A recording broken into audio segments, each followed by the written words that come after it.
A janela errada. Esse relato apareceu em fóruns brasileiros e relatos antigos de funcionários do centro.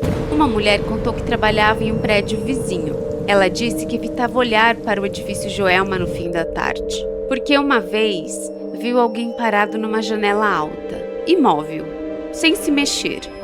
Ela pensou que fosse um funcionário, mas percebeu que era um andar vazio naquele horário. Quando comentou isso no escritório, um colega respondeu: muita gente ficou presa nas janelas naquele dia. Ela disse que nunca mais olhou naquela direção.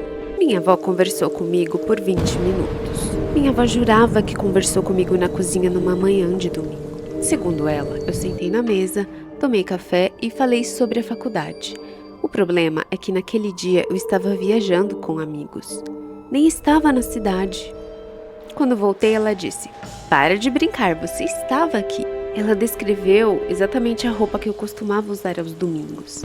Até hoje, ela insiste que conversamos normalmente. Ela disse que só percebeu algo estranho porque eu não respondi quando ela chamou meu nome pela segunda vez. Eu só levantei e saí da cozinha, sem olhar para trás. Ela só aparecia no corredor. Quando minha irmã tinha 4 anos, ela falava de uma amiga chamada Clara. Até aí, nada estranho. O problema é que a Clara não podia entrar no quarto. Minha irmã dizia que ela só ficava no corredor, sempre no corredor. Minha mãe achava normal até o dia em que perguntou: por que ela não entra? Minha irmã respondeu: porque ela não gosta da porta fechada. Ela disse que da outra vez ficou presa.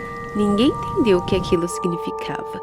Meses depois, conversando com uma vizinha antiga da rua, minha mãe comentou brincando sobre a Clara. A vizinha ficou em silêncio. Depois perguntou: ela disse que a menina fica no corredor? Minha mãe disse que sim. Então a vizinha respondeu: antes de vocês morarem aí, uma criança morreu trancada nesse quarto. Minha irmã nunca mais falou da Clara depois disso, mas por anos ela dormiu com a porta aberta. O cavalo que não existia. Meu avô trabalhou muitos anos como caseiro numa fazenda antiga. Ele dizia que depois das 23 ninguém saía de casa. Não era regra escrita, era costume. Uma madrugada, ele acordou com barulho de cavalo correndo perto do celeiro. Achou estranho porque todos os animais estavam presos. Saiu com a lanterna. O som continuava. Passos fortes, terra batendo, respiração pesada de cavalo, mas não tinha nada lá. Mesmo assim, o som continuava andando em volta dele, como se estivesse rodeando. Ele voltou rápido para dentro. No dia seguinte, contou para o dono da fazenda. O homem respondeu: meu pai morreu pisoteado ali nesse lugar. Depois disso, meu avô nunca mais saiu de casa de madrugada, mas dizia que o cavalo continuava correndo toda semana, sempre no mesmo horário.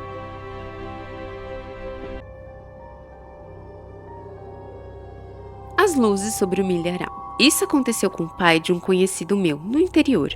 Ele voltava de carro sozinho por uma estrada de terra, perto de uma plantação de milho. Era quase meia-noite e não passava ninguém por ali. Foi quando ele viu uma luz parada acima da plantação.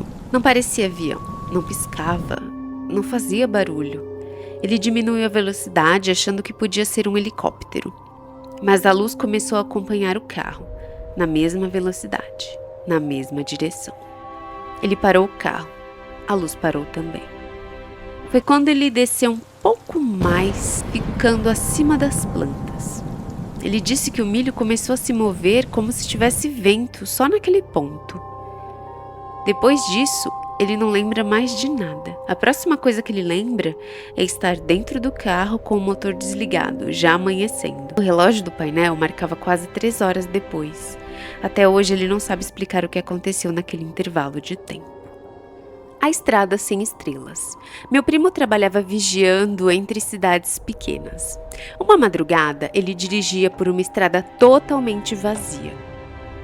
Sem poste, sem casa, sem sinal de celular. Foi quando percebeu uma coisa estranha. O céu estava sem estrelas. Nenhuma. Nem lua, nada. Só escuro. Ele achou que era nuvem, até ver uma luz surgir atrás do carro. Muito forte, muito branca. O carro começou a falhar. O rádio desligou sozinho, o motor apagou. A luz ficou parada logo acima da estrada. Ele disse que não conseguia sair do banco, nem mexer os braços, nem virar a cabeça. Só olhou para frente. Depois disso, apagou. Acordou com o sol entrando pelo vidro do carro, parado no acostamento, com o motor funcionando normalmente. Mas o relógio do painel marcava quase 2 horas a mais do que deveria. E até hoje ele evita passar por aquela estrada à noite. Um paciente que sabia demais. Psiquiatra há 11 anos, já vi de tudo. Mas teve um caso que me fez questionar a minha própria sanidade. Era um paciente novo, homem, uns 40 anos, tranquilo demais, educado, articulado, mas com um olhar estranho, fixo. Na primeira sessão, ele começou a falar da vida dele, normal. Na segunda, ele começou a falar da minha vida. Detalhes que eu nunca contei pra ninguém, coisas da minha infância. Um acidente que sofri quando eu tinha 9 anos, até o apelido que minha mãe me chamava. Eu interrompi e perguntei como ele sabia daquilo. Ele sorriu e disse: "Eu não sei, eu lembro." Aquilo me gelou. Achei que ele tivesse pesquisado sobre mim, mas não existe registro dessas coisas. No dia seguinte, ele disse algo que me fez encerrar o atendimento. "Você ainda vai me encontrar de novo, mas não desse lado da mesa." Eu encaminhei ele para outro profissional. Alguns meses depois, recebi a notícia. Ele havia sido internado. O diagnóstico: sem delírios. O prédio que não existe mais. Quando eu era criança, minha avó me levava em um mercadinho pequeno perto da casa dela. Era amarelo. Tinha uma escada lateral. E um cachorro sempre dormia na porta. Anos depois voltei lá.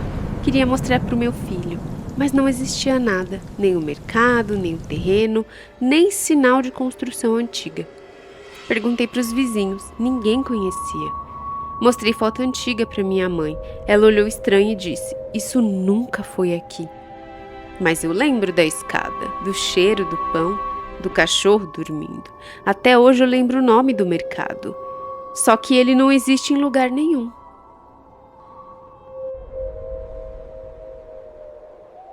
Minha mãe respondeu antes de eu perguntar. Isso aconteceu numa terça normal.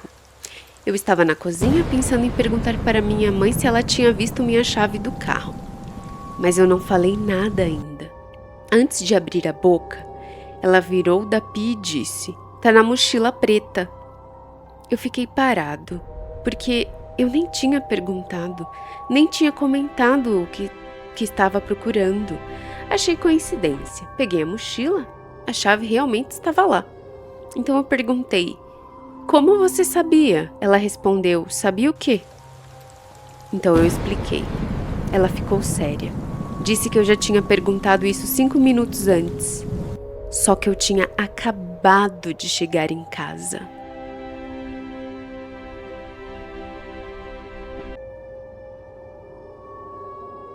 Este relato é citado por pessoas que trabalharam por décadas depois da tragédia desse edifício.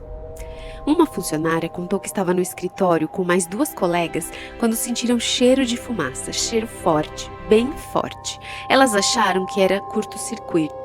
Chamaram manutenção, chamaram segurança. Revisaram o andar inteiro e nada. Minutos depois, o cheiro desapareceu sozinho. Quando perguntaram para o funcionário antigo se aquilo já tinha acontecido antes, ele respondeu: "Acontece de vez em quando." E ainda completou: "Aqui muita gente morreu sem conseguir sair." A porta do banheiro da estação. Isso aconteceu quando eu tinha 17 anos. Eu voltava do cursinho à noite e desci numa estação quase vazia. Precisei usar o banheiro. Só tinha uma cabine e estava ocupada. Fiquei esperando. Silêncio total. Depois de uns minutos, bati na porta. Nada. Bati de novo. Nada. A porta abriu sozinha. Não tinha ninguém. Mas o chão estava molhado. Molhado demais. Como se alguém tivesse lavado com balde. Saí rápido. Quando virei no corredor da estação, ouvi alguém batendo na mesma porta atrás de mim.